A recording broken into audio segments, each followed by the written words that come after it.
Namaskar and good morning to every one of you. Welcome to CEC-UGC lectures. I am Dr. Kumar Shantanu from Department of Botany, Deshbandhu College. Today, in our series of lectures related to Archaeogoniety, we are going to discuss various facets of the life cycle and classification and ecology of a very important group amongst Archaeogoniety, that is Pteridophytes. Pteridophytes per se, they are one of the most primitive land vascular cryptogamic plants. What are cryptogams? Cryptogams include all those plants which reproduce by means of spores and never produce seeds. Pteridophytes occupy a position in between somewhere bryophytes and gymnosperms, and therefore they share commonality with both the groups. That is, they have multiple similar features with bryophytes, as well as there are some characters which are similar to gymnosperms. In this picture, you can very well see that if we take if we consider the cladogram of the origin of Pteridophytes, the colonization of land plant took place by some ancestors, and they were the common ancestor of a lineage which gave rise to Bryophyta, which are non-vascular land plants, which included mosses, which included hornwoods also, and liverwoods also. At the same time, the second lineage gave rise to all different kind of vascular plants. These vascular plants were distinct in having or in possessing the vascular tissues such as xylem and phloem. Among vascular plants which possess xylem and phloem, Pteridophytes are the most primitive ones. And as you can see, the position of Pteridophyte is somewhere between bryophytes and gymnosperm. So they do possess some features which are common with their bryophytic ancestral lineage, and some features are common with gymnosperms also. So in our coming slides and lectures, we will see these various features of Pteridophytes. The most familiar plants of this group are ferns, which are commonly seen as houseplants. They are also seen in parks and also in landscapes along with other ornamental plants. In our day-to-day life, we use ferns as ornamental plants. We also use ferns for doing some landscaping. Ferns are rather small plants with stylish, often delicate compound leaves, and because of their beauty and difficulty in propagation, they are considered very valued plants. The term Pteridophyta was for the first time used by Haeckel. That was way back in 1866, and they are the most primitive and fossil vascular plants. Pteridophyta were the first vascular plant to grow on land and began their life cycle from a very small leafless and rootless individuals. This entire process of transition and evolution of first vascular land plant took place way back in the period of Silurian and Devonian. This was a period somewhere between 350 to 315 million years ago.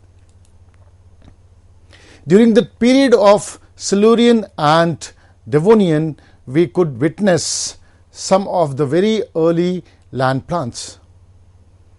Some land plants, the early land plants, included fossil genera like Zoroastrophyllum. Cooksonia is also one of the earliest land plant which possessed vascular systems. So this was the period when animal kingdom was also evolving, and that was the period these pteridophytes share that same period when the snails, that is Platycercus, was also evolving from the animal lineage. So during Silurian we could find, or we could see, very simple pteridophytic plants such as Zoroastrophyllum, Cooksonia, etc. It was Devonian when the terrestrial habitat was much dominated. It was much dominated by more developed, more structurally complex and branched pteridophytes. So in the Devonian period we will see that pteridophytes dominated the landscape, and these pteridophytes varied in their structure from a simple herbaceous to a very long multiple branched plant groups also. Pteridophytes are vascular plants and they possess root, stem and leaves. They were the first group of cryptogams which showed the presence of a very well developed conducting system with xylem and phloem. Hence they are called vascular cryptogams. As far as the term cryptogam is concerned, crypto means hidden and gamos means marriage. The word cryptogams refer to a hidden fertilization or fusion of male and female gametes. So all those plant groups where the fertilization takes place in a hidden non-flowering structures, they were all considered under cryptogams, and pteridophyte is one among such cryptogam which possess vascular structures, vascular tissues, that is xylem and phloem. Now let us understand some of the general characteristics of pteridophytes. Like bryophytes, pteridophytes also have two very distinct phases in the life cycle: the gametophytic phase and the sporophytic phase. The gametophytic phase and sporophytic phase, they alternate with each other in a regular succession. The morphology of gametophytic phase and sporophytic phase, they are dissimilar, and thus they are termed as heteromorphic. So pteridophytes show heteromorphic alternation of generation. We have already discussed the various aspects of alternation of generation in our previous lectures. So as far as the life cycle of a pteridophyte is concerned, they show two distinct phases in their life, that is gametophytic phase and sporophytic phase.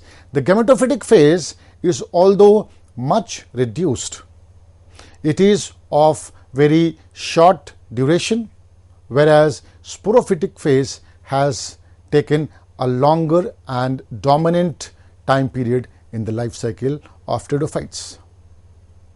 This development is in contrast to the life cycle of bryophytes. In bryophytes, we had seen that the life cycle is predominated by gametophytic phase, and sporophytic phase is either less dominant or equally prevalent in the entire life cycle. We had also seen that the sporophytic phase in bryophyte was nutritionally dependent upon the gametophytic phase. But in case of pteridophytes, the sporophytic phase is almost independent in terms of nutrition and in terms of survival.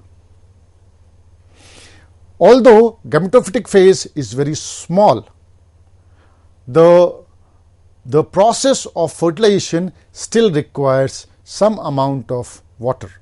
The water mediates the movement of flagellated enterozoites, and they swim in the water surface and reaches to the egg which are present in the archegonia.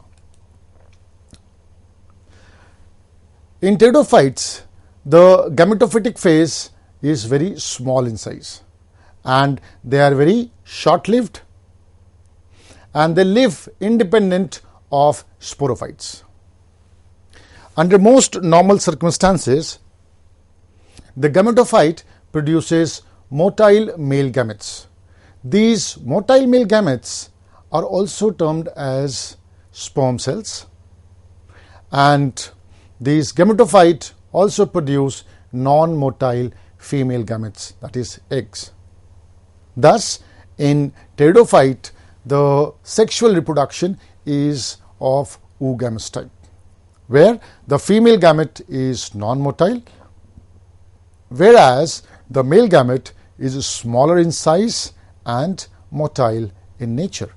The fusion between an egg cell present inside the archegonia and a male gamete results in the formation of a diploid zygote. A sporophyte is diploid, and zygote represents the first cell of the sporophytic phase in case of pteridophytes.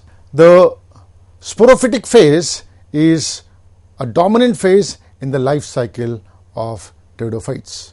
Here in this diagram, you can very well see that small gametophyte produces archegonia and entheridium. The position of archegonia and entheridium is almost separated in terms of space. So, there is a spatial separation between archegonium and entheridium. Archegonium and entheridium are also temporally separated. That means the period of maturation of archegonium is different than the period of maturation of entheridium. This ensures cross-fertilization amongst pteridophytes. Once the fertilization takes place, a zygote is formed inside the archegonium, inside the mature archegonium. The zygote then mitotically divides. This mitotic division of zygote gives rise to embryo, and this embryo further forms sporophyte. The haploid spores which are produced on sporophyte could be homosporous or heterosporous. Now, the sporophyte has a long and a very distinct root, stem and leaf. On the leaves are produced some special structures where spores are produced. These spores could be of two types depending upon their size. If all the spores which are produced are of similar size, they are termed as homospores, and the plant genus or plant species are termed as homosporous genera. And on the other hand, if the spores produced are of two different sizes, the genus or the genera, those genera are called as heterosporous genera. The life cycle is completed when a spore germinates and produces a haploid gametophyte by mitotic divisions, and again produces two kinds of gametes. So, if we could see an overview of the life cycle of a pteridophyte, and if we start observing the changes from gametophytic phase. So, the gametophytic phase, which is a haploidic state which has all the cells in a haploidic state, they bear archegonia at the apical notch, near apical notch, whereas the antheridia are produced towards the posterior end. These antheridia and archegonia, they produce egg cell and sperm cells. The sperm cells swim towards the egg cell in the presence of some water droplet or moisture. They fertilize to form the zygote. Zygote represents the first cell of sporophytic generation. Zygote now once again divides mitotically.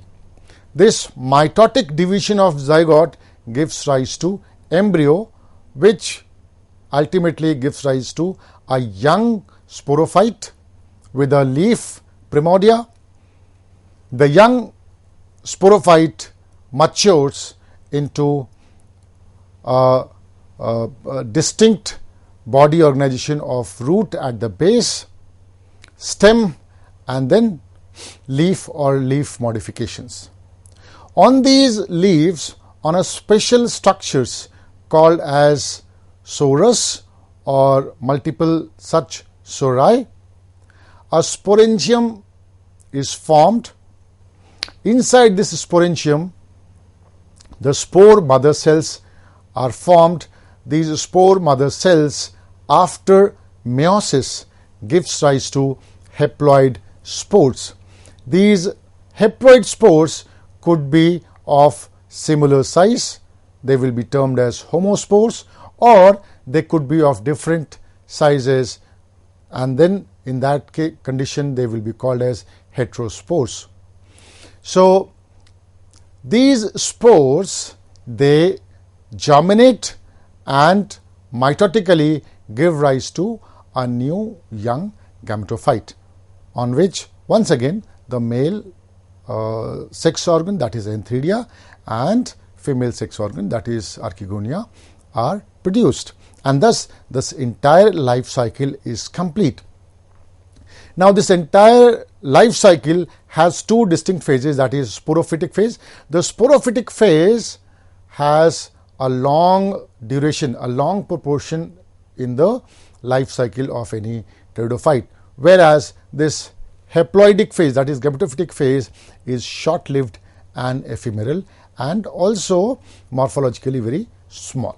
The sporophyte shows a greater degree of complexity in structural organization. The sporophyte is organized into stem, root and leaves, except in most of the ancient fossil pteridophytes and most primitive living members, because in those fossil pteridophytes and some of the primitive living members of pteridophytes, we still find some indistinction between root, stem and leaf.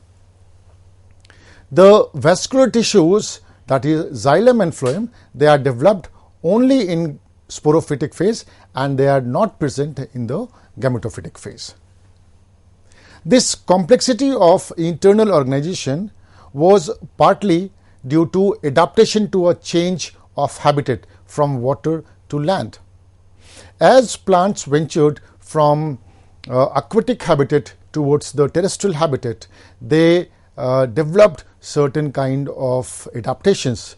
These adaptations included anchorage to the substratum, and then this anchorage should also be good enough to absorb moisture from the terrestrial habitat. So from rhizoids in bryophyte, now we can see true roots or fully formed roots in pteridophytes. Similarly, since the plant body is away from the aquatic habitat, they needed to transport water from their substratum to the entire plant body. So that made them develop vascular tissues such as xylem and phloem. Since this transition also allowed the plant's exposure towards air, so the evaporation was more. So the aerial parts are now more covered with a layer of cuticle in pteridophytes also. We have seen cuticle in bryophytic genus also, genera also, but in case of pteridophytes the cuticle is much prominent and thicker also. On the epidermis there are stomata for the exchange of gases. So we have seen the occurrence of stomata in multiple genera of bryophytes, but they were not of a common feature amongst various genera of bryophytes. But in case of pteridophytes, the stomata are of a common occurrence. The purpose of stomata is to provide the gases exchange for from the various tissues of the plant body. Now these gases exchange also allowed or facilitated better photosynthesis. So if I could summarize, the pteridophytes, they have three distinct portions, that is roots, stem and leaves. They have vascular tissues also. Roots are although very prominent, but they are small in size. New leaves arise, a very distinct and characteristic structure, that is a crozier formation is observed amongst pteridophytes. This crozier is a curved developmental stage. We will discuss about the crozier formation in the new leaves of pteridophytes in much detail later in our discussion. Pteridophytes exhibit a great variation in form, size and structure. Sporophytes of most of the pteridophytes are herbaceous except a few woody tree ferns. There are certain pteridophytes which have taken up a plant body which are woody in nature. So there we do not see herbaceous habitat of the plant body. Pteridophytes could be dichotomously branched, or sometimes they have lateral branched stems. These lateral branch stems or dichotomous branched stems, they bear microphyllous and megaphyllous leaves. Now microphyllous leaves are those leaves which have small indentations, whereas megaphyllous leaves, they do not have any indentation and the size of the pinna is much bigger. You could see in the picture various different types of habitat of pteridophytes. Pteridophytes could be of herbaceous nature also. They could be of much you could see here in this diagram, they have very much differentiated leaflets. They have a long slender branched stalk also. In some of the pteridophytes they are sessile also, and in some they grow in a very dense tuft structure also. Here are some of the examples of pteridophytes such as Selaginella, which is much leafy. They have leaves with multiple invaginations, also termed as leaflets or pinna. There are certain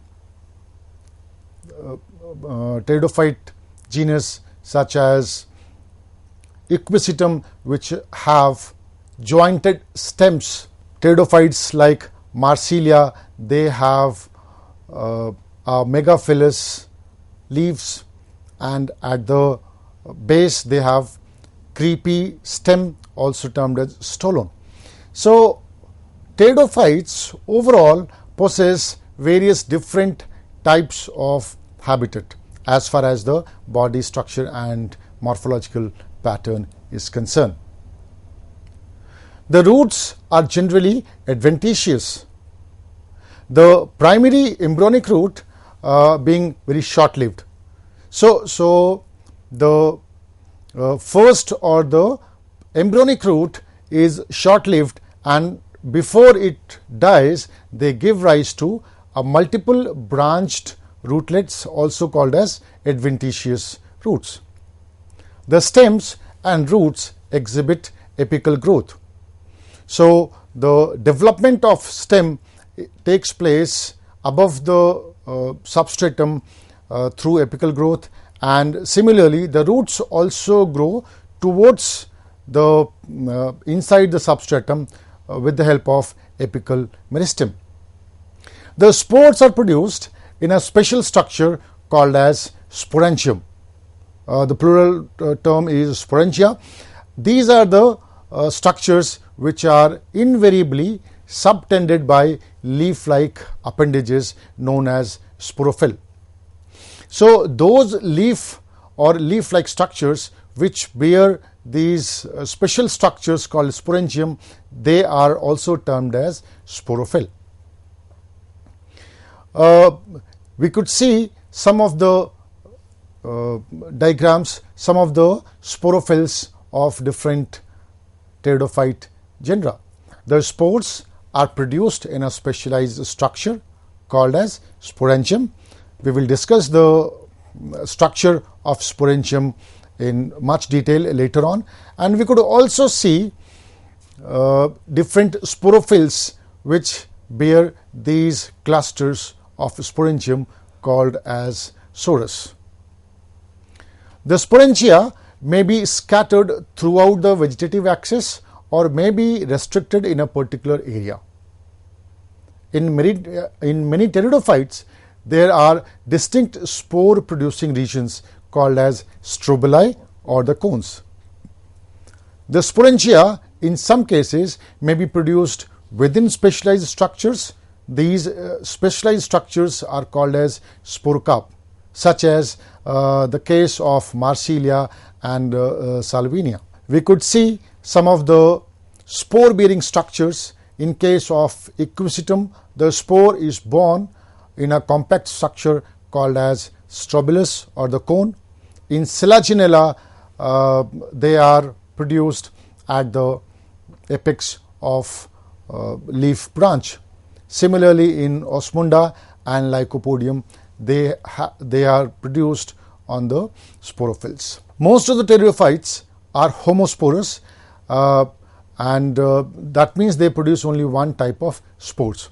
So different types of spores, how they develop and how the fertilization takes place, that we shall see along with the classification and various evolutionary aspect of pteridophytes in our coming lecture. Thank you so much.